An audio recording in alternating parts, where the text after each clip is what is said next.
Writing an IELTS essay can feel daunting, but it's all about structure and clarity. First, I focus on understanding the prompt. What is it really asking? Then, I outline my ideas.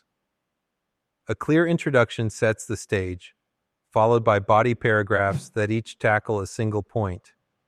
I always back up my arguments with examples. It makes my essay more persuasive. Transition words are my best friends. They guide the reader through my thoughts smoothly. Finally, I wrap it up with a strong conclusion that reinforces my main ideas. Practicing under time conditions helps me manage my time effectively.